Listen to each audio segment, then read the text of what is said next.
Ok, donc dans cette vidéo, justement, je vais te montrer un petit peu comment moi je fonctionne, mes méthodes, mes process, tout ce que tu veux, pour faire du contenu rapidement. Ok, nous, ce qu'on veut, c'est la facilité. Si tu regardes cette vidéo, c'est que tu as un business, ok, c'est que tu es entrepreneur, c'est que tu fais de l'argent, tu n'es pas influenceur, tu n'es pas créateur de contenu. Tu utilises le contenu pour marketer ton offre, pour parler de ton entreprise, pour parler de ton activité, pour avoir du client. Tu prends du plaisir, évidemment, on va le voir, hein, sinon ça va paraître vide et ça va se voir en fait que ça te fait chier, donc tu vas attirer personne. Mais ce n'est pas notre cœur de métier et donc du coup voilà, c'est pour ça dans cette vidéo je vais la garder simple, pas de schéma miro bizarre, d'ailleurs tu vois absolument tout, ok, je vais traiter chaque point rapidement, efficace, pour que cette vidéo t'aide directement à la fin de ces 10-15 minutes, tu saches quoi améliorer directement. Ok, premier petit point, c'est justement les extraits fantômes. Alors extraits fantômes, TLDV, peu importe, quelque chose où tu enregistres tes appels, que ce soit avec tes clients, que ce soit avec tes prospects, que ce soit des appels de vente ou que ce soit même avec des potes à toi, où vous vous appelez, vous parlez d'un sujet, etc. Donc enregistrez tous vos calls, déjà de base, parce qu'évidemment ça va pouvoir vous aider sur plein d'autres choses.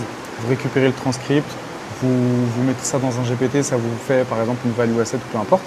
Alors moi, comment j'utilise Fathom, c'est surtout que j'ai créé justement un GPT, ok, je vous la fais très courte, qui va justement, en fonction de mon offre, mon avatar client, mon positionnement, va trouver les moments importants et intéressants qui pourraient en tout cas intéresser mon avatar client.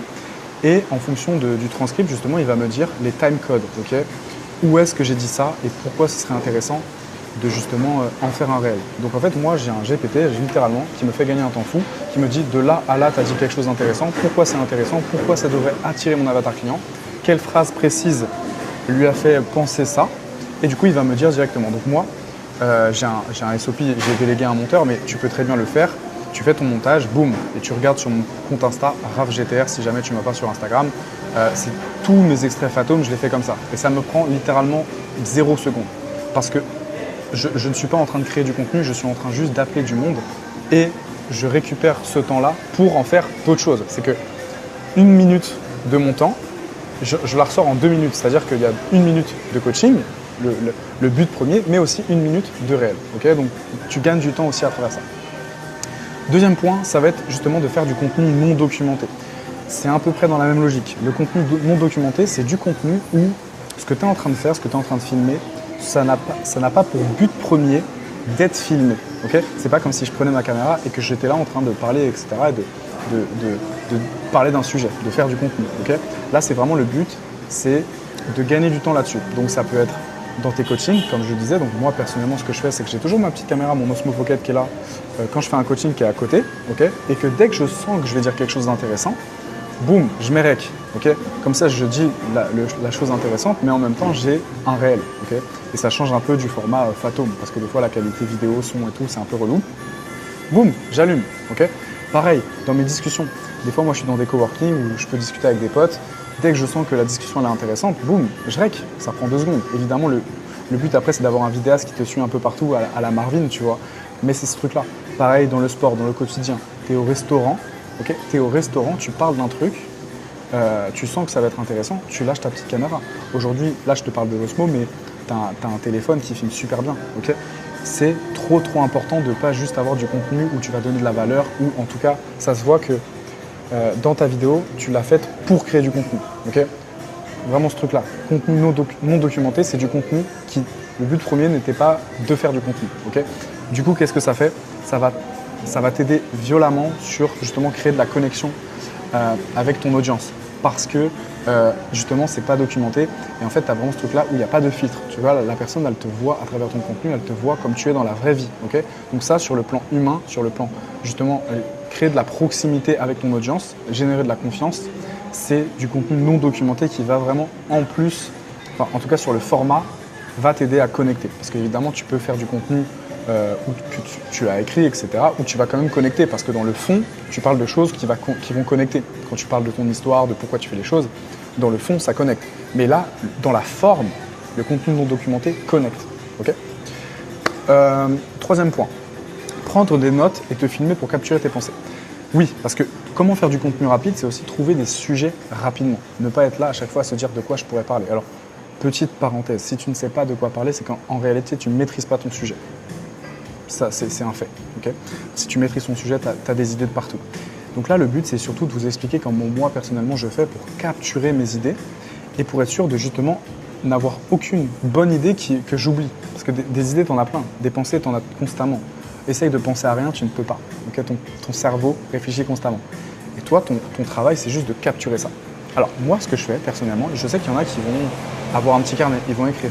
Il y en a, ils vont noter leurs idées dans leurs notes sur l'iPhone. Il y en a, ils vont faire des notes audio. Ce que je conseille, c'est que moi, je me filme en fait. Je sors mon tel, je suis comme ça, et je dis, ouais, faire un réel sur telle chose, telle chose, telle chose. Okay. Pourquoi je fais ça? Parce que déjà, c'est ultra instantané. Parce que quand tu écris, tu penses beaucoup plus vite que tes doigts en train de taper. Okay, donc déjà, de base, la matière et l'esprit sont en décalé.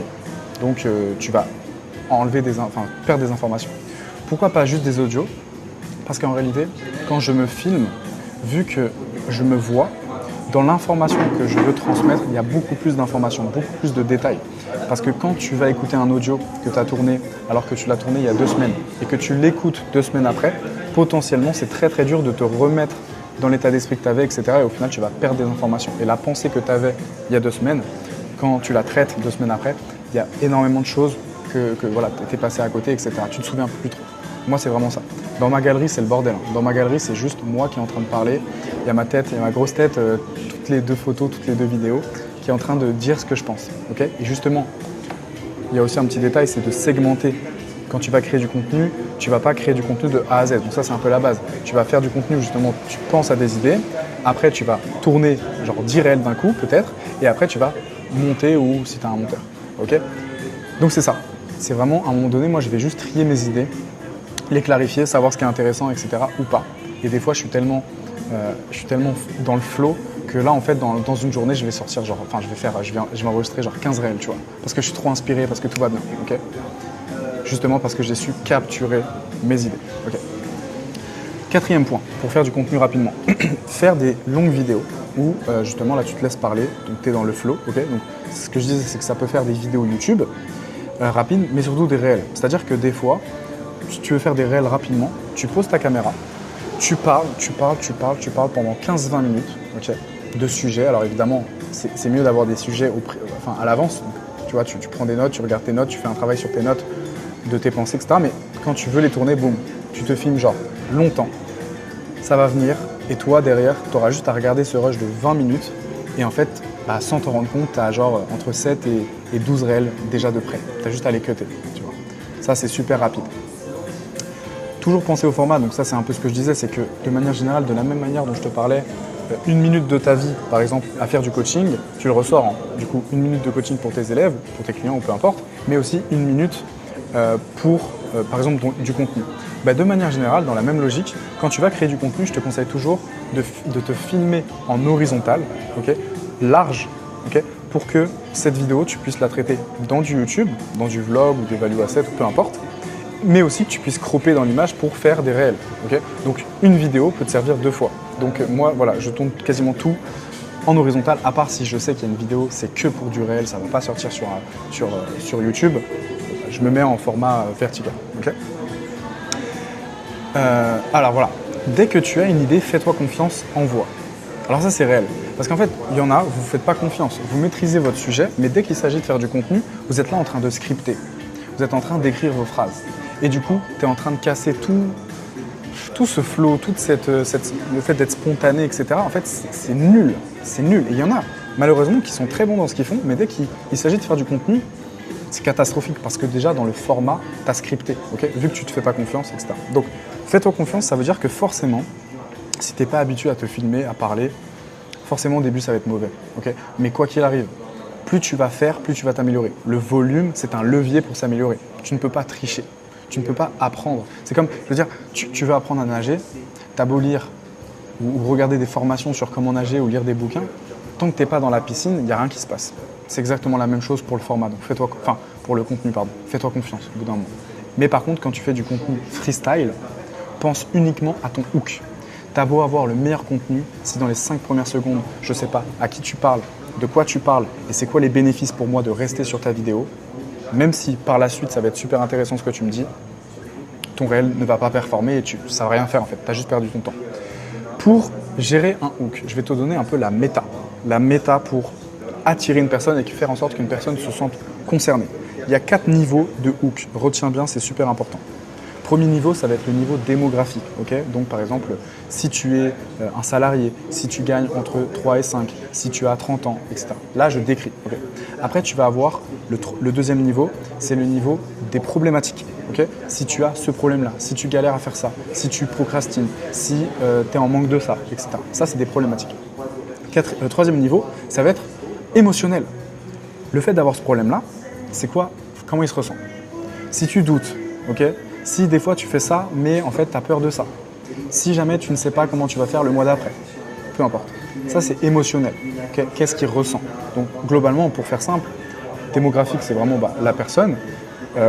Problématique c'est de la matière. Okay? Vous savez que j'aime bien ces termes-là parce que selon moi c'est comme ça qu'on apprend les choses. C'est de la matière, c'est des problèmes factuels dans la vie réelle, dans la 3D. L'émotionnel c'est de l'esprit. C'est de la pensée, c'est du non tangible, okay? C'est pas palpable. L'émotionnel. Et quatrième niveau, le plus puissant, c'est contextuel. Si tu arrives à trouver une situation que ton avatar vit au quotidien, ça va taper dans le mille. Ça va taper dans le mille. Je te prends un petit exemple d'un hook contextuel. J'avais un élève qui était justement, qui met en place des systèmes de productivité. En gros, il aide ses clients à être plus productifs, etc.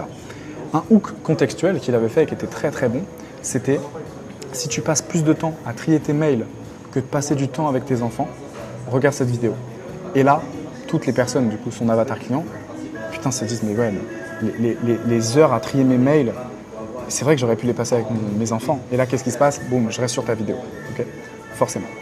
Dernier point, comme ça la vidéo n'est pas trop longue, je suis à 12 minutes. Et au passage, d'ailleurs, juste pour reprendre ça, toujours, quand je disais justement, fais-toi confiance et envoie, et être dans le flow, justement. Regardez, là, je fais une vidéo YouTube.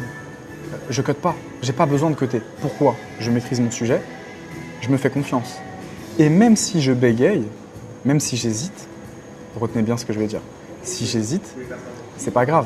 Ça rajoute dans le format, dans la forme, ça rajoute de la connexion. Je suis un humain, je bug, je me trompe aussi. Et c'est pas grave. Tu vois, on est tous des humains. Et donc là, ça va forcément connecter beaucoup plus avec toi. Si tu regardes cette vidéo et que tu es à 12 minutes 40 de cette vidéo, c'est que ça te fait du sens. Okay?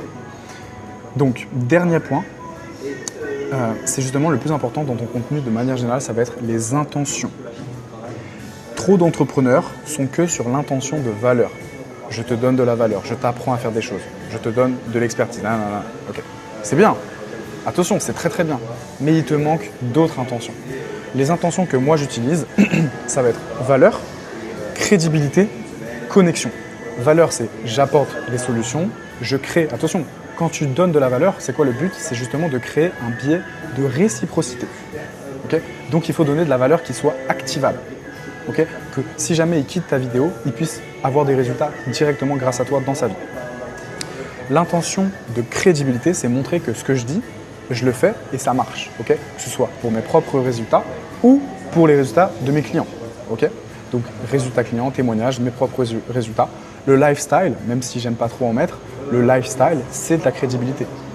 Okay? Ça se voit que j'ai réussi, peu importe. Okay? Et la troisième intention, ça va être justement l'intention de connexion. Okay? Sur le plan humain, c'est qu'est-ce qui fait que je vais le choisir lui plutôt qu'un autre? C'est parce que je l'aime bien. Encore une fois, je me répète beaucoup, des gens qui sont forts dans ce que tu fais, de la concurrence, okay? Il y en a plein. Et encore une fois, c'est une bonne chose parce que ça sous-entend qu'il y a beaucoup de demandes. Et qu'est-ce qui fait la différence? C'est parce que je t'aime bien en tant qu'humain. Je ne sais pas pourquoi j'ai un feeling, je t'aime bien. Okay? C'est vraiment ce truc-là. Donc là, pour le coup, tu vas parler juste de comment tu penses, comment tu vois les choses, même des choses entre guillemets qui n'ont rien à voir avec ton business de base. Alors, ça dépend de ta niche. J'ai pas envie de. Je vais rester général sur cette vidéo. Ça dépend de ta niche. Il ne faut pas que tu sois trop non plus dans le rien à voir et partir trop viral. Parce que là, pour le coup, tu vas attirer des gens pas qualifiés. Okay? Donc, crée de la connexion, mais quand même, ça a un lien avec ton business. Ok? C'est fini pour cette vidéo, je ne vais pas partir trop loin. Si jamais tout ça, ça te fait du sens, si tu es encore là sur cette vidéo, c'est que ça te fait du sens.